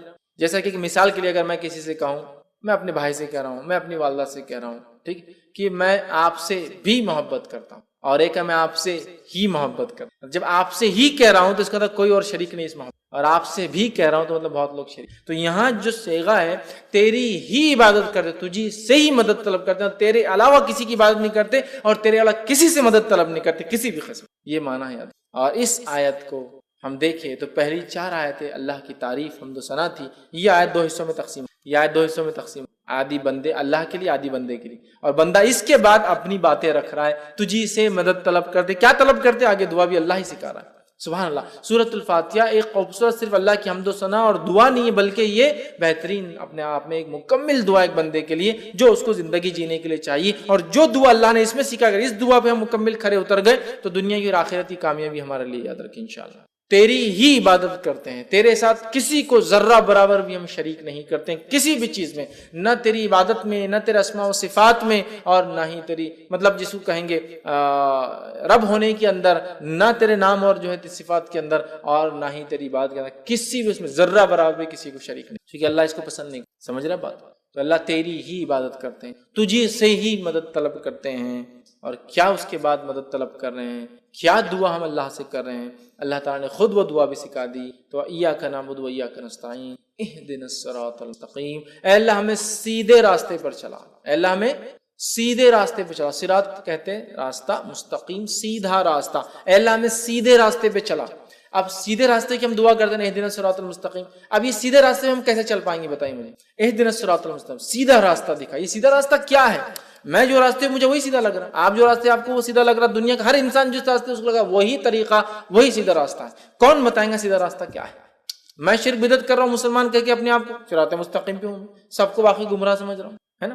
میرا حال یہ ہے کہ میں شرک کر رہا ہوں اور صراط مستقیم پہ سمجھ رہا ہوں، آپ سب کو گمراہ کہہ رہا ہوں۔ آپ کا حال یہ، آپ بھی کچھ تو بھی نیا کر رہے ہیں، اپنے آپ کو صراط مستقیم۔ منافق کا حال یہ کہ منافق بھی دل میں کفر رکھ رہے، ظاہر ایمان کا بتا رہے، اور وہ بھی سمجھ رہے سیدھے راستے۔ تو ہمیں سیدھا راستہ دکھا، اسٹریٹ پاتھ، سیدھا راستہ، صراط مستقیم پہ ہم کیسے قائم رہیں گے؟ اس تعلق سے ایک جامع ترمذی کی بڑی بہترین جو ہے روایت ہے وہ میں آپ کے سامنے رکھتا ہوں کہ صراط مستقیم کیا ہے۔ جامع ترمذی کی روایت ہے، نبی اکرم صلی اللہ علیہ وسلم فرماتے ہیں اللہ تعالیٰ تمہارے لیے ایک مثال دیتا ہے، مطلب حدیث قدسی یہ بھی۔ پھر آپ نے فرمایا مثال ایک سیدھے راستے کی، صراط مستقیم مثال ایک سیدھے راستے کی ہے، سیدھا راستہ ہے، اور اس راستے کے دونوں جانب دیواریں کھڑی ہوئی، کیا ہے؟ والز، دیواریں، ان دیواروں کے اندر دروازے ہیں، ان دروازوں پر پردے لگے ہوئے، دیواروں میں دروازے ہیں، دروازوں پر پردے لگے ہوئے، اور ایک انسان، ایک آواز دینے والا سامنے، جو راستے کے سامنے ایک دروازہ ہے، مطلب راستہ جہاں جا رہا وہاں ایک دروازہ ہے، اس کے سامنے راستے پہ نیچے کھڑے کے آواز دیتا ہے لوگو میری طرف آؤ، اے لوگو میری طرف۔ اور دوسرا ایک کھڑا ہوا ہے جو آواز دینے والا، وہ اوپر کھڑا ہے، مطلب دروازے کے اندر ایک کھڑا ہے، ایک اوپر کھڑا ہے۔ جب کوئی انسان اس سیدھے راستے پہ چلتے چلتے وہ پردہ ہٹانے کی کوشش کرتا ہے، وہ جو دروازوں پہ پردے ہیں نا، ہٹانے کی کوشش کرتا تھا، اوپر والا آواز دیتا ہے اے بندے اس طرف مت جانا ورنہ تو اس سے گزر جائیں گا، اے شخص تجھ پہ ہلاکت ہو، اس پردے کو مت ہٹانا ورنہ تو اس سے گزر جائیں گا۔ پھر آپ نے فرمایا یہ سیدھا راستہ صراط مستقیم ہے، یہ اسٹریٹ جو راستے کی بات صراط مستقیم، اس کے دونوں جانب جو 2 دیواریں اللہ کی حدود ہے، لمیٹیشنز ہے، اس کے باہر بھی نہیں، اس کے باہر بھی نہیں، اس کے بیچ میں چلنا ہے، within this boundaries، یہ لمیٹیشنز ہے۔ اس میں جو دروازے بنے ہوئے تھے یہ اللہ کی حرام کردہ چیزیں ہے، اس پہ جو پردے لگے تھے تم کو بتا دیا گیا کہ یہ حرام ہے، بتا دیا گیا حرام ہے، جانا نہیں۔ بیچ میں جو آواز دینے والا کہتا ہے لوگو میری طرف آؤ، میری طرف آؤ، تم صراط مستقیم پہ رہو گے، وہ قرآن ہے۔ کہتا ہے لوگو میری طرف آؤ، تم صراط مستقیم پہ، وہ قرآن ہے۔ اور اوپر جو آواز دینے والا ہے، جب وہ آدمی پردہ ہٹانے کی کوشش کرتا ہے، حرام چیز کی طرف جانے کی کوشش کرتا ہے، تو آپ نے فرمایا وہ جو اوپر والا آواز جو دیتا ہے ایک مومن کا سچا دل ہے جو سب سے پہلے حرام چیز پر اس کے خلاف گواہی دیتا ہے، ارے مت کرو غلط ہے۔ مومن کا سچا دل ہے جو سب سے پہلے خود بولتا ہے ارے مت کرو وہ غلط ہے۔ تو صراط مستقیم پہ ہم کیسے قائم رہیں گے؟ امت مسلمہ صراط مستقیم پہ کیسے قائم رہیں گی؟ قرآن کے ذریعے میرے بھائی، اب قرآن کو چھوڑ کے باقی سب طریقوں پہ انسان چلیں گا تو کیا صراط مستقیم پہ قائم رہیں گا؟ نہیں، اس لیے کہ صراط مستقیم ایک سیدھا راستہ ہے، لیکن اس راستے میں بہت سارے شارٹ کٹس بھی کھلتے ہیں، لیکن سارے شارٹ کٹ جہنم میں جاتے ہیں۔ ابن ماجہ کی روایت ہے، نبی اکرم صلی اللہ علیہ وسلم ایک صحابی کا انتقال ہوا، تشریف فرماتے خبر کھودی جا رہی تھی، آپ نے ایک ٹہنی جھاڑ کے ہاتھ میں لی اور وہ مٹی میں خبر کی ایک سیدھی لکیر ماری اور اس پہ دائیں بائیں جانب اور لکیریں ماری اور کہا یہ بیچ کا راستہ صراط مستقیم، یہ میرا راستہ، یہ بیچ کا راستہ صراط مستقیم ہے، یہ میرا راستہ ہے، اور اس میں جو دائیں اور بائیں جانب لکیریں جا رہی ہے یہ صراط مستقیم پر شیطان بیٹھے ہوئے ہیں جو لوگوں کو گمراہی کی طرف۔ تو صراط مستقیم پر شیطان بیٹھا ہوا ہوتا ہے۔ بہت سارے لوگ بولتے ہیں مسلمان اگر ایک ہے، قرآن ایک ہے، کتاب ایک ہے، کلمہ ایک ہے، نبی ایک ہے، سب چیز ایک ہے، تو پھر ان میں اختلاف کیوں؟ ان میں اختلاف کیوں؟ تو یاد رکھیے شیطان ان کے پیچھے جو صراط مستقیم پر ہے نا، شیطان انہی کے پیچھے جو صراط مستقیم ہے انہی کو تو بہکائیں گا اور بھٹکائیں گا، باقی لوگوں کو تو پہلے گمراہ کر چکا اور اطمینان کے ساتھ آرام کر رہا ہے۔ سمجھ رہے بات؟ تو اختلاف تو ہم میں ہی ہوں گا نا، کیوں؟ اس لیے کہ ہم صراط مستقیم پہ اور شیطان ہی نہیں چاہتا، سمجھا؟ تو سیدھی جو صراط مستقیم ہے نا، اسٹریٹ پاتھ، یہ راستہ ایسا نہیں ہے کہ بالکل آپ اس پہ ایک بار آ گئے تو زندگی بھر اہدنا الصراط المستقیم، اے اللہ ہم سیدھی راستے سے چلا۔ تو کوئی ایک آدمی جب اسلام قبول کر لیا اپنے آپ سے سوال کر سکتا کیا میں سیدھے راستے پہ نہیں ہوں؟ پھر کیوں مجھے دعا کرنے لگایا جا رہا ہے روز اہدنا الصراط المستقیم، اہدنا الصراط المستقیم، اہدنا الصراط المستقیم؟ کیوں دعا کرنے لگایا جا رہا ہے؟ اس لیے کہ صراط مستقیم پہ آنے کے بعد ہی بھٹکنا سب سے اصل کام ہے شیطان کا، صراط مستقیم پر آنے والوں کو ہی بھٹکانا، باقی کو تو لگا چکا، باقی کو جہنم کے راستے لگا چکا، منافق جہنم کے راستے لگ چکے، کافر جہنم کے راستے لگ چکے، مشرک جہنم کے راستے لگ چکے، ایمان کی طرف آئیں گے تبھی پیچھے پکڑیں گا وہ کہ اب اس کو میں بھٹکاؤں، سمجھ رہے؟ اسی لیے ہم کو ایمان والا ہونے کے ناطے تکبر نہیں کرنا ہے کہ جنت میں جائیں گے، اس لیے کہ ہمیں صراط مستقیم پر مرنے تک دعا کرنا ہے، اللہ ہمیں صراط مستقیم پر قائم رکھ۔ ایمان لانے کے بعد ایک آدمی سوچ سکتا نا کیوں دعا کرنے لگا جا رہی سیدھے راستے پہ چلا؟ اس لیے کہ اب خطرہ زیادہ ہے ہمارا جس کو کہیں گے جہنم میں جانے کا، اس لیے اب شیطان ہمارے پیچھے ایڑی چوٹی کا زور لگا دے گا کہ ہمیں لے جائے، سمجھا؟ اور جہاں وہ شرک نہیں کرا سکیں گے تو چھوٹے چھوٹے گناہ کرا کے خوش رہیں گا۔ نبی اکرم صلی اللہ علیہ وسلم نے فرمایا کہ اب اس علاقے میں، عرب کے علاقے میں شیطان مایوس ہو چکا ہے کہ اس کی کبھی عبادت ہوگی، اب مایوس ہو گیا، اب نہیں، لیکن وہ تم سے چھوٹے چھوٹے گناہ کروائیں گا جن کو تم معمولی سمجھ کے کرو گے اور وہ اس میں خوش ہو جائے، سیٹسفائیڈ ہو جائے۔ تو جہاں اب شرک نہیں ہو سکتا وہاں صغائر کر کے سیٹسفائیڈ ہے وہ، جہاں وہ شرک کروا سکتا تو پہلے ہی اٹیک کر۔ اس لیے ہم کو ہر روز سکھایا جا رہا ہے اے اللہ ہمیں سیدھے راستے پہ چلا، سیدھے راستے۔ کیوں؟ کہ صراط مستقیم سے بھٹکانے کے لیے شیاطین بیٹھے۔ اہدنا الصراط، اے اللہ ہم سیدھے راستے چلا، صراط الذین انعمت علیہم، اس راستے پر چلا جن پر تیرا انعام ہوا، جن پر تیرا انعام ہوا، یاد رکھی، جن پہ تیرا انعام ہوا، تیری نعمتیں تو نے برسائی، جو تیرے پسندیدہ بندے تھے، انعام ان پہ ہوں گے نا اللہ کے جو پسندیدہ بندے تھے۔ تو اہدنا الصراط، سیدھے راستے پہ چلا۔ اور کس کے راستے پہ چلا؟ مطلب اس سے پہلے کون تھے جو سیدھے راستے پہ چلے؟ وہ انعام والے لوگ۔ اہدنا الصراط المستقیم، سیدھے راستے پہ چلا، ان کے راستے پہ چلا جن پہ تیرا انعام ہوا، انعام ان پہ ہوا جو سیدھے راستے پہ چلے تھے۔ وہ کون تھے؟ من النبیین، وہ انبیاء تھے، والصدیقین، اور سچے لوگ تھے، والشہداء، اور شہید تھے، والصالحین، اور نیکوکار تھے، وحسن اولئک رفیقا، جو قرآن کی ایک آیت کا ہی حصہ یاد ہے نا، ایک لمبا واقعہ اس کے پیچھے بہرحال، لیکن انعام والے لوگ کون ہیں یہ آیت کے اندر بتا دیا گیا، وَمَن يُطِعِ اللَّهَ وَرَسُولَهُ فَأُولَٰئِكَ مَعَ الَّذِينَ أَنْعَمَ اللَّهُ مِنَ النَّبِيِّينَ وَالصِّدِّيقِينَ وَالشُّهَدَاءِ وَالصَّالِحِينَ وَحَسُنَ أُولَٰئِكَ رفیقا، کہ جو اللہ اس کے رسول کی اطاعت کریں گا تو وہ ہوں گا روز قیامت ان کے ساتھ، من النبیین، انبیاءوں کے ساتھ، والصدیقین، سچوں کے ساتھ، والشہداء، شہیدوں کے ساتھ، والصالحین، اور نیکوکاروں کے ساتھ، وحسن اولئک رفیقا، اور کیا ہی بہترین ساتھی۔ سمجھے آپ؟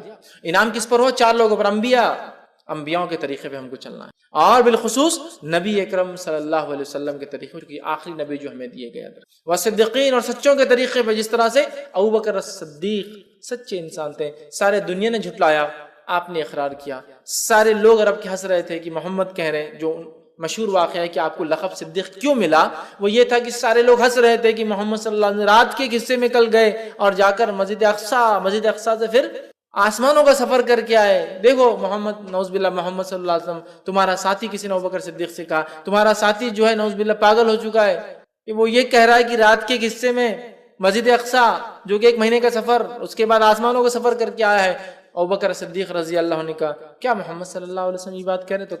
تو کہا پھر میں اس کو مانتا ہوں، وہ جا کر آئے۔ صدیق سچا مطلب تصدیق کرنے والا، سچ کو ماننے والا، صدیقین جیسا ابوبکر صدیق اور دیگر سچے لوگ تھے، والشہداء، اور شہید جس طرح سے عمر ابن خطاب رضی اللہ عنہ، جس طرح سے عثمان ابن عفان رضی اللہ، جس طرح سے علی بن ابی طالب رضی اللہ، جس طرح سے حمزہ بن عبد المطلب رضی اللہ، اور جس طرح سے ایک لمبی فہرست شہداء کی، اور وہ صالحین اور جو نیک لوگ ہیں، اللہ کے نیک بندے ہیں، یہ وہ 4 لوگ ہیں کیٹیگریز جن پہ اللہ کا انعام ہوا۔ یہ سب ایمان کے بعد والی چیز ہے، ایمان لائے وہ سارے تقاضوں کو پورا کرنے والے، لیکن ایمان کی بلندیوں کو چھونے والے، جس میں انبیاء جن کے درجے تک ساری انسانیت بھی مل جائے تو ایک نبی کے ایمان کے برابر یہ درجے تک نہیں پہنچ سکتی، وہ تھے۔ اور اس کے بعد ان کے راستے پہ ہمیں چلنا ہے، بالخصوص نبی اکرم صلی اللہ علیہ وسلم کے طریقے پر، اور پھر وہ صدیقین، وہ سچے لوگ ہیں جو تصدیق کرتے تھے حق کی ہر دور اور زمانے میں۔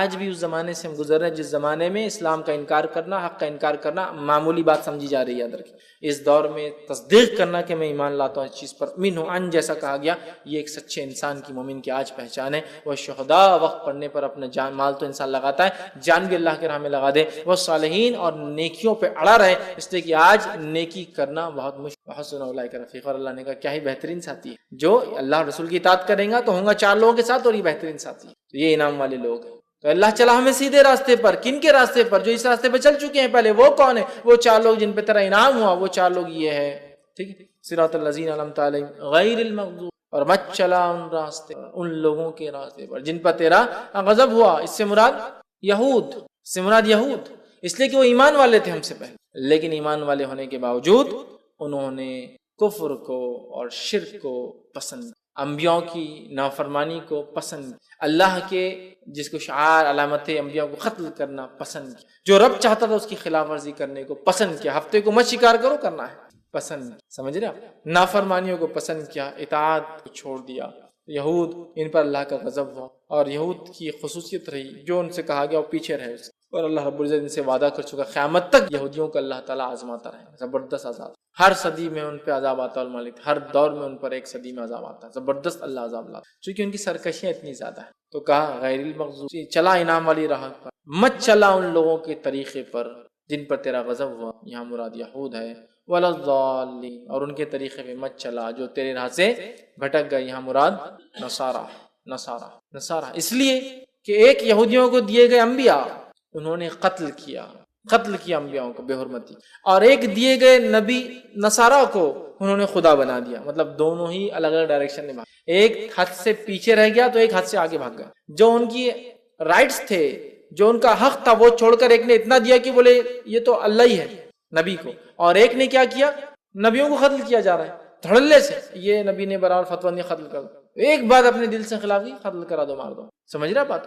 تو بہرحال یہود نے انبیاء کو قتل کیا، معمولی سمجھا، اور نصارہ نے جو نبی ان کو دیے گئے عیسیٰ علیہ السلام خدا بنا دیا لے جا کر، گاڈ یا ون وتھ گاڈ جو بھی بولیے، خدا یا خدا کے ساتھ ایک بنا دیا۔ ہم نے دونوں سے پناہ مانگی کہ مغضوب والے راستے بھی نہیں چلنا ہے اور ضالین والے، تو ہم کو ایک طرح سے اللہ رب العزت نے ایک گائیڈ لائنز دے دیا، سب سے منیمم دعا بتا دی کیا ہے کہ ہمیں کیا کرنا ہے، سیدھے راستے پر چلنا ہے، انعام والوں کے طریقے پہ چلنا ہے، اور 2 لوگوں کے طریقے سے بچنا ہے۔ اگر اتنا ہم سمجھ لیں، اس لیے میں نے کہا دنیا اور آخرت کی کامیابی اس دعا کے اندر شامل، کہ ہم نے سمجھ لیا کہ ہمیں کیا کرنا ہے، سیدھے راستے پہ چلنا ہے، قرآن جو بتاتا ہے ہمیں ان لوگوں کے راستے پہ چلنا جن پر انعام ہو، انبیاء کے طریقے، بالخصوص محمد صلی اللہ علیہ وسلم کے طریقے پہ، اور اس کا صدیقین، شہداء، صالحین کے طریقے پہ چلنا ہے۔ یہ کر لیے تو دنیا کی کامیابی، آخرت کی کامیابی ہو گئی، اور 2 لوگوں کے راستے سے بچنا ہے، مطلب انہوں نے جو شر یا سرکشی یا برائی یا جو کام کیا وہ ہم کو نہیں کرنا ہے، بس اگر یہ نہیں کہ تو ہم خود بخود ان کے راستے پہ ہو جاتے ہیں۔ مطلب ایمان لانے کے بعد صراط مستقیم پہ اگر ہم ہیں اور اس کے بعد انعام والے لوگوں کے طریقے پہ چل رہے ہیں تو 2 چیزوں سے بچنا ہے ہم کو۔ وہ کیا ہے؟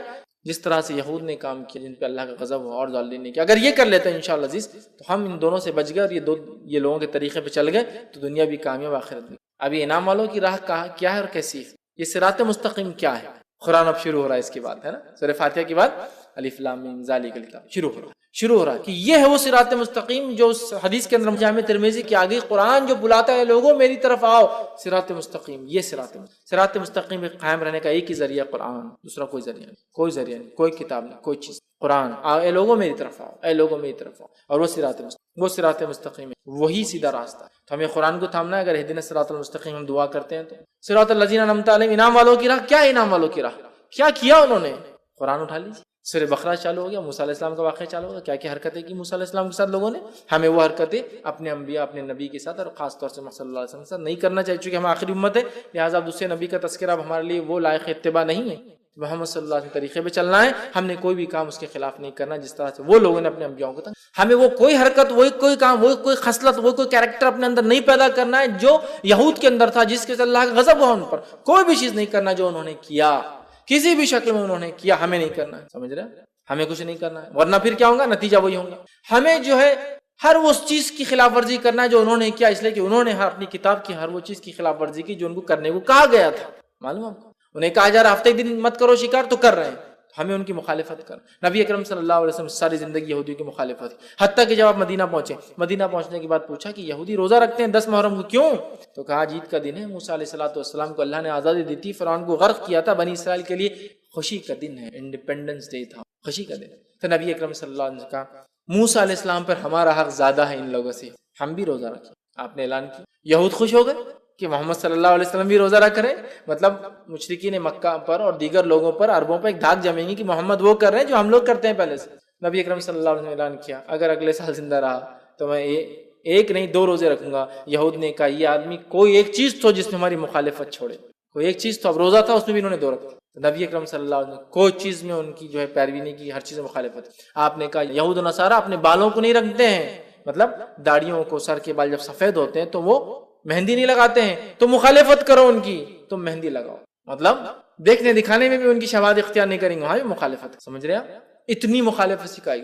نبی اکرم صلی اللہ علیہ وسلم نے ایک بار صحابہ سے کہا تم مجھے عیسیٰ علیہ السلام کی طرح جو ہے مت چڑھا دینا، غلو مت کرنا میری ذات میں اللہ کا بندہ اور اس کا نبی ہوں، بس یہ میری حیثیت ہے، میں اللہ کا بندہ اور نبی ہوں. عیسیٰ علیہ السلام کے جیسا مجھے اوپر مت چڑھا دینا، اتنا اوپر مت لے جانا، مطلب ایسا کچھ مت کرنا میرے ساتھ جو انہوں نے کیا، کہ اتنا عزت، اتنا احترام، اتنا غلو کیا کہ جو ہے حد سے آگے لے کے چلے گئے عیسیٰ علیہ السلام. تو ہم دعا کریں اللہ ان 2 کے طریقے میں، اور اللہ تو ہم دعا کریں اللہ ہم سیدھی راستے میں. صراط الذین انعمت علیہم، انعام والے. صراط مستقیم کیا؟ آپ قرآن پڑھنا ہے تو بتائیں گا قرآن کیا ہے. صراط اس کو نہیں پڑھتے لوگ، بول رہے صراط مستقیم. دوسرا انعام والوں کا طریقہ اور راستہ کیا ہے؟ یہ قرآن پڑھنا پڑے گا، وہ بتائیں گا انعام والوں کے واقعات، قصے. قرآن کیا ہے؟ انبیاء کے واقعات، نیک لوگوں کے واقعات، ایمان لانے والوں سے اللہ نے کیا سلوک کیا اور کیا بدلہ دیا، اور کافروں سے اللہ نے کیا. یہی تو سارا بھرا پڑا ہے واقعات، ہے نا. تو یہ جاننا انعام والوں کی راہ کیا ہے. مغضوب غضب والے کون تھے، کیا حرکتیں کی، قرآن پڑھنا ہے تو پتہ چلیں گا. یہود نے کیا کیا، ضالین کیا کیا جو گمراہ ہوئے، پڑھنا پڑے گا قرآن، پتہ چل جائے گا انشاءاللہ، تو ہم بچ سکیں گے. تو یہ کام کر لیا تو دنیا کی کامیابی بھی انشاءاللہ ہماری ہے، اور آخرت میں بھی ہم انشاءاللہ ضرور کامیاب ہوں گے. تو یہ بہت مختصر سا ترجمہ میں نے سورۃ الفاتحہ کا آپ کے سامنے رکھا. بسم اللہ الرحمن الرحیم. ایک بار پھر دہرا دیتا ہوں، بسم اللہ الرحمن الرحیم. جو ہے اللہ کے نام سے جو بڑا مہربان ہے، رحم والا. الحمدللہ رب العالمین، تمام تعریف اس اللہ کے لیے سارے عالم کا رب ہے. الرحمن الرحیم، بڑا مہربان نہایت رحم والا. مالک یوم الدین، روز جزا کا مالک، روز جزا کا جو ہے اللہ تعالیٰ مالک، قیامت کے دن کا اللہ تعالیٰ مالک ہے. مالک یوم الدین. ایاک نعبد و ایاک نستعین، اے اللہ ہم تیری ہی عبادت کرتے ہیں، تجھی سے مدد طلب کرتے ہیں، ہر قسم کی عبادت صرف تیرے لیے کرتے ہیں، اور ہر چھوٹی چھوٹی چیز سے مانگتے ہیں. اہدنا الصراط المستقیم، چلا ہم کو سیدھے راستے پر، چلا ہم کو حق کے راستے پر. اہدنا الصراط المستقیم صراط الذین انعمت علیہم، ان لوگوں کے طریقے پر جن پر تیرا انعام، فضل اور کرم ہوا. غیر المغضوب علیہم، ان لوگوں کے طریقے میں مت چلانا جن پر تیرا غضب ہوا. ولا الضالین، اور جو تیری راہ سے بھٹک گئے. اور اس کے بعد ہم دیکھتے ہیں آمین جو ہے صحابہ وغیرہ کہا کرتے تھے. آمین کا مطلب ہوتا ہے اے اللہ اس چیز کو قبول کر، مانگ رہے ہیں. آمین کا معنی ہوتا ہے اللہ اس کو ایکسیپٹ کر، قبول کر ہم آمین. تو بہرحال یہ چند باتیں تھیں، یہ جو پیغام تھا سورۃ الفاتحہ کا، اور یہ مختصر تھا اس کے فضائل اور ترجمہ تھا، تاکہ جس سورت کو ہم ہر نماز میں پڑھتے ہیں، اس کے بغیر کوئی نماز نہیں. حدیث میں آتا لا صلاۃ لمن لم یقرأ بفاتحۃ الکتاب، بخاری کی روایت ہے، اس کی نماز نہیں سورہ فاتحہ نہ پڑھی. کیا معنی ہے سورت کا، بس میں نے اس مختصر سے وقت میں آپ کے سامنے معنی رکھنا مناسب سمجھا، تاکہ ہم لوگ اس کا معنی جب سمجھیں گے، جب نماز پڑھیں گے انشاءاللہ، تو پھر ذہن رہے گا جو ہم مانگ رہے دعا پہ کنسنٹریٹ ہم کر سکیں گے. جو ہم مانگ رہے الحمدللہ رب العالمین، تو جب دعا کریں گے تو ہمارا ذہن رہے گا کہ ہم کیا اللہ سے مانگ رہے ہیں، معلوم تو ہمیں وہ. ٹھیک ہے، بہت سارے لوگ سورۃ الفاتحہ پڑھتے ہیں لیکن ابھی نماز نہیں پڑھی کہ اس کی مخالفت کر رہے ہیں، اس لیے کہ جو پڑھا معلوم ہی نہیں کیا پڑھا. تو لہٰذا ہمیں چاہیے نہ ہی صرف سورہ فاتحہ بلکہ پورے قرآن کو ہم سمجھنے کی کوشش کریں. اسی پہ اپنی بات کو میں ختم کروں گا. اللہ رب العزت سے دعا ہے کہ اللہ سبحانہ تعالیٰ ہم تمام کو جو ہے کتاب و سنت کو جو ہے پابند بنائیں. ہم تمام کی دعائیں جو ہم کرتے ہیں سورۃ الفاتحہ کی شکل قبول کرے. ہم تمام کو صراط مستقیم پہ تا حیات قائم رکھیں. ہم تمام کو ان لوگوں کے راستے پہ چلائے جو لوگوں پہ اللہ تیرا انعام ہوا. اے اللہ ان لوگوں کے راستے سے ہماری حفاظت کرتے ہیں جن پہ تیرا غضب یا جو تیرے راستے سے بھٹک گئے. جب تک ہمیں زندہ رکھ اے اللہ، ایمان اور اسلام پر زندہ رکھ. جب بھی ہمارا خاتمہ ہو ایمان پر ہمارا خاتمہ ہو. آخر دعوانا الحمدللہ رب العالمین.